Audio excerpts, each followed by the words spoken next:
네, 안녕하세요. 국립춘천박물관 학예연구사 김태영입니다. 코로나19 시대를 맞이해서 저희 박물관에서도 요즘 대세인 랜선 투어를 준비했는데요. 먼저 저희 박물관 상설 전시실 중에 1층 강원의 선사와 고대실에 관한 투어를 진행하도록 하겠습니다. 네, 이곳은 저희 상설 전시실 중 제1실인 강원의 선사실입니다.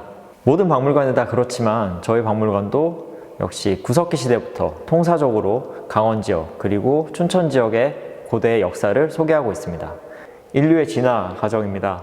제일 유명한 오스트랄로피테쿠스 루시가 있죠. 비틀즈의 그 노래에서 이름이 땄다는 그 루시고요. 우리나라에 이런 뼈들이 잘 안 나오죠. 그래가지고 이것들은 저희가 전시품으로 일종의 만든 건데, 인류의 진화 과정을 혹시 궁금하신 분들이 계시면 스탠리 큐브릭 감독의 2001년 스페이스 오디세이 보시면 처음 15분이 인류의 여명과 관련된 얘기입니다. 정말 재미가 없긴 한데요. 그거를 보시면 인류가 최초부터 진화하는 과정을 잘 볼 수 있으니까 그 부분만이라도 한번 참고해 주시면 좋을 것 같습니다. 강원 지역에는 한 10만 년 전부터 사람들이 살았던 것 같아요. 이때 초창기의 춘천의 구석기 유적들은 대부분 보시는 것처럼 큰 덩어리를 이용해서 만든 주먹도끼들이 대다수로 이루고 있습니다. 그러다가 후로 갈수록 점점 석기가 작아지고 그리고 저 종류가 세분화되는 그런 특징을 보이고 있습니다. 이런 특징은 구석기 시대의 전반적인 변화 양상과 동일하다고 볼 수 있겠습니다. 돌을 주로 사용했던 구석기 시대가 끝나면 이제 신석기 시대가 열리게 되는데요. 사람들은 곡식을 이제 초창기 벼농사를 짓기 시작하고 한 곳에 정착하면서 이제 점점 정착 생활을 영위하게 되었습니다. 그래서 신석기 시대의 가장 큰 특징은 아무래도 처음 토기를 사용했다는 점입니다. 여기 보시면 이렇게 다양한 문양의 토기들이 신석기 시대에 출토가 됐는데요.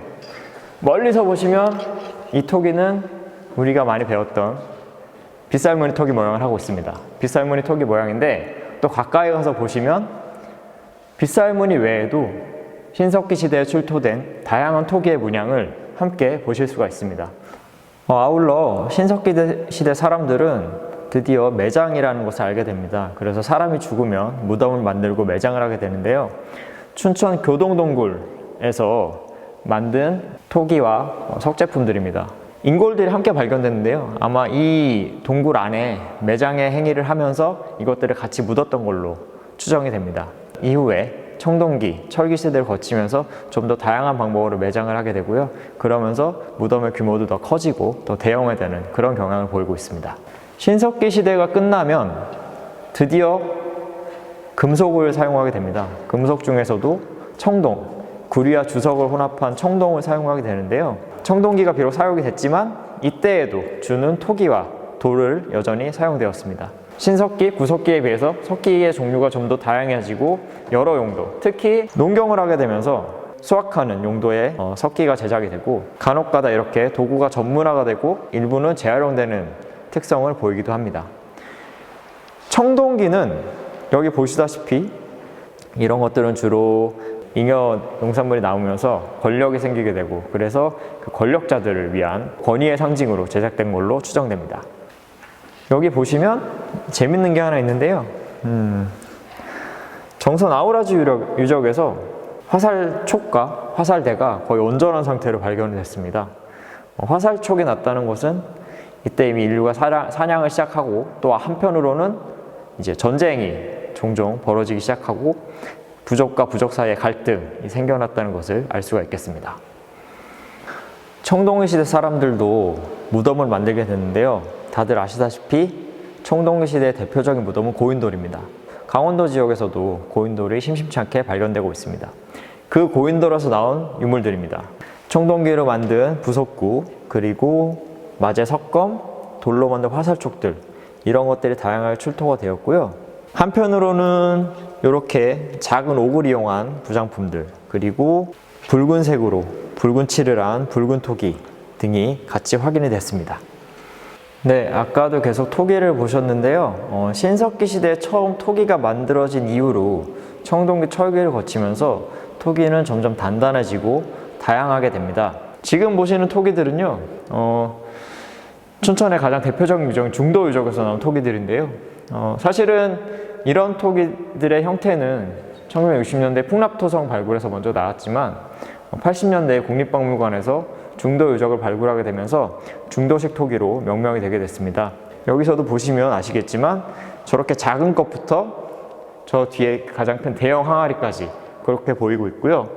보시면은 이제 그냥 토기를 넘어서서 이렇게 배 모양 토기라든지 좀 다양한 형태, 좀 재밌는 형태의 토기들도 제작이 되기 시작합니다. 철기 시대에는 토기와 더불어서 역시나 철기니까 철을 많이 사용했는데요. 이제 일상 도구로서 철이 사용이 되게 됩니다. 그러면서 농업 생산력도 더 증대하게 되고요. 그러면서 동시에 옥으로 만든 목걸이라든지 좀 외형상으로도 장신구들도 제작이 되기 시작합니다. 그렇지만 철기의 가장 큰 특징은 단단하다는 점이죠. 그래서 이렇게 무기들도 제작이 됩니다. 더 많은 전쟁이 일어나게 되고 더 부족들끼리 치열하게 싸우면서 이제 서로의 영역을 확장해 가게 되는데요. 이러는 과정을 거쳐서 우리나라는 이제 원삼국 그리고 삼국시대에 접어들게 됩니다. 이제 이실, 강원의 고대실입니다. 앞서 말씀드린 것처럼 청동기 철기 시대를 거치면서 우리나라에서는 이제 하나의 국가가 발생하게 되는 계기가 되었고, 그 이후에 드디어 고구려, 백제, 신라라는 삼국이 성립되게 됩니다. 강원도 지역을 먼저 차지했던 곳은 아무래도 백제, 전성기가 가장 먼저 왔었던 백제고요. 그 다음에는 고구려, 그리고 마지막으로 신라가 강원 지역을 차지하게 됩니다. 그래서 강원도에서는 고구려, 백제, 신라 유물들이 다 나오는데요. 이런 백제 토기들이 확인이 됐고, 원주 법천 유적 등에서 또 한편으로는 사실 우리나라에서는 보기 드물긴 하지만 고구려 유물들도 많이 확인이 됐습니다. 또 춘천에는 그 방동리 일대에는 고구려 고분군이 조성이 돼 있어서 남한에서 고구려 고분을 확인할 수 있는 몇 안 되는 지역 중에 한 곳입니다. 그러나 최종적으로 승리자는 신라가 되었습니다.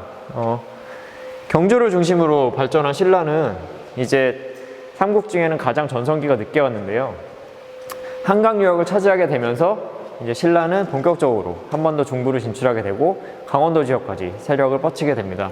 그래서 동해안 루트를 따라서 신라는 많이 진출을 했고요. 그 과정에서 치열한 전쟁이 있을 것이고, 그 과정에서 이런 신라 특유의 화려한 장신구들이라든지 발걸이, 제갈 등이 확인이 됐습니다.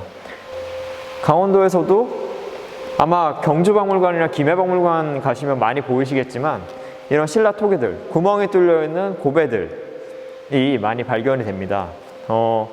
초창기에는 가야 사람들도 이쪽에다가 살았던 것 같아요. 그래서 동해 추암동 고분군에서는 대가야 토기들이 확인이 돼서 대가야의 유민들이 그 무덤의 주인공이 아닐까 저희가 추정을 하고 있기도 하고요. 대가야 토기들 외에도 이런 신라 토기들을 비롯한 저런 각잔이라든지 이런 고배들, 뚜껑 있는 고배들이 다수 출토가 되었습니다. 그래서 강원 지역은 고구려, 백제, 신라 삼국의 특징을 모두 볼 수 있는 그런 지역이 되겠습니다.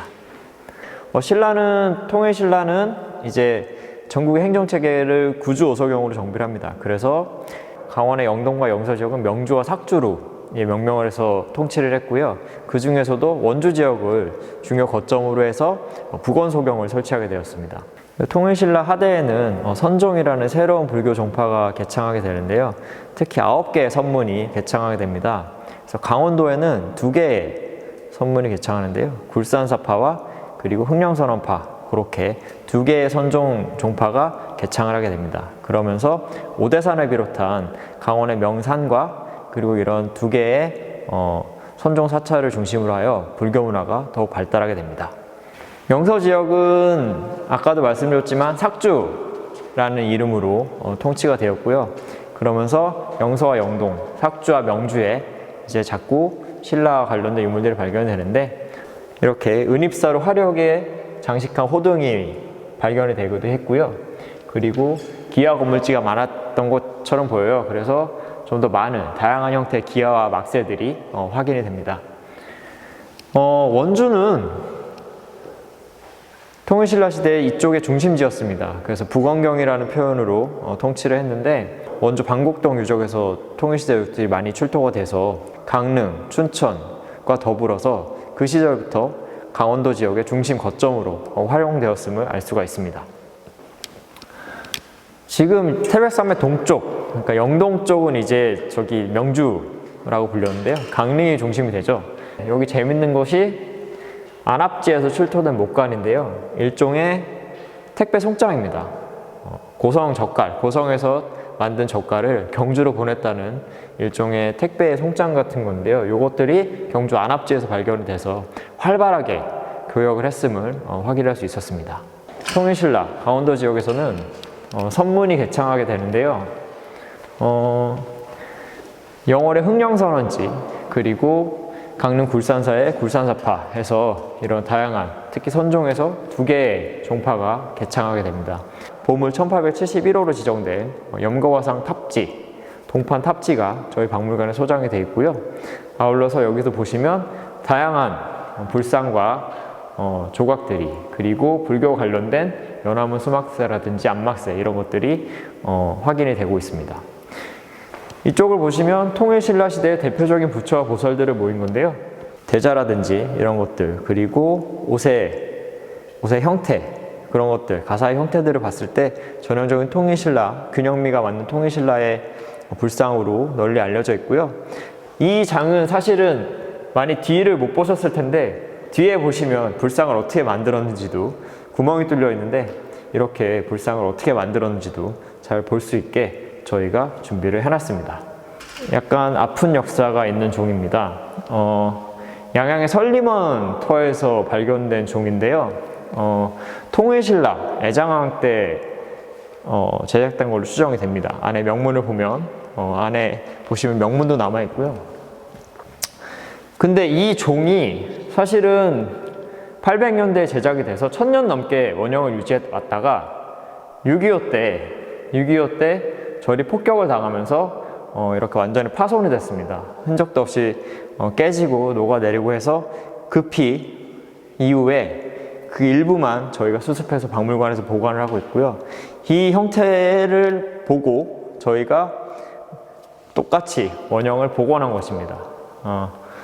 저희가 사실은 이게 1000년을 버텨온 유물인데 전쟁 때문에 이렇게 흔적만 남아있다가 되게 안타까운 현실이긴 한데요. 오셔서 이런 아픈 역사도 한번 잘 느껴보셨으면 좋겠습니다.